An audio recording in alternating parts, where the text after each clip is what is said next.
బహుశా ఆమె కెరీర్కి ఏదైనా అడ్డం వచ్చి ఉండొచ్చు కాక మ్యారిటల్ లైఫ్, వాళ్ళిద్దరికి అభిప్రాయ భేదాలు వచ్చి ఉండొచ్చు, కుదరకపోవచ్చు, ఏదో సంథింగ్ మనకు అనవసరం.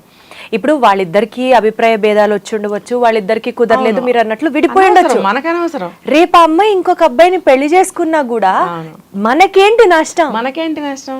ఇప్పుడు ఎంతమంది చేసుకోవట్లేదు, 2 పెళ్ళిళ్ళు 3 పెళ్ళిళ్ళు 5 పెళ్ళిళ్ళు, అవసరమా వీళ్ళకి? ఏం లేదు, జస్ట్ టైం పాస్.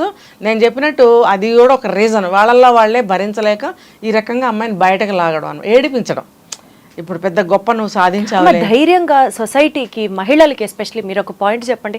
నిజంగా ఆ అమ్మాయికి ఫస్ట్ మ్యారేజ్ వర్కౌట్ అవ్వలేదు, అన్ఫార్చునేట్లీ దురదృష్టవశాత్తు వర్కౌట్ అవ్వలేదు.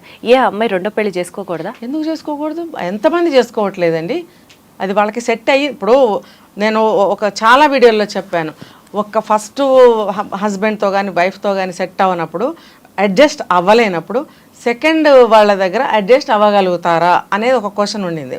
ఇప్పుడు పరిస్థితులు చూస్తుంటే మేబీ అడ్జస్ట్ అవ్వచ్చు, వాళ్ళు కుదరచ్చు, వాళ్ళతో కుదరంది వీళ్ళతో కుదరచ్చు, వీళ్ళిద్దరు మనస్తత్వాలు ఒకటిగా ఉండొచ్చు కదా, అభిప్రాయాలు ఒకటై ఉండొచ్చు, వీళ్ళిద్దరికి ఒకళ్ళ పనులు ఒకళ్ళకి, ఒకళ్ళ ఇష్టాలు ఒకళ్ళకి నచ్చి ఉండొచ్చు, తప్పేమీ లేదు, అలా చేసుకోవచ్చు. ఎందుకు చేసుకోకూడదు? మనం ఎవరో చేసుకోవచ్చు చేసుకోకూడదని మనం చెప్పేవరకు ఎవరు ఆగుతున్నారు? అందరూ చేసుకుంటున్నారుగా, అమ్మాయిలు చేసుకుంటున్నారు, అబ్బాయిలు చేసుకున్నారు. సెలబ్రిటీ కాబట్టి ఆ పిక్చర్ స్క్రీన్ మీదకి వస్తుంది కాబట్టి 10 మంది మాట్లాడుతున్నారు తప్ప అంటారు.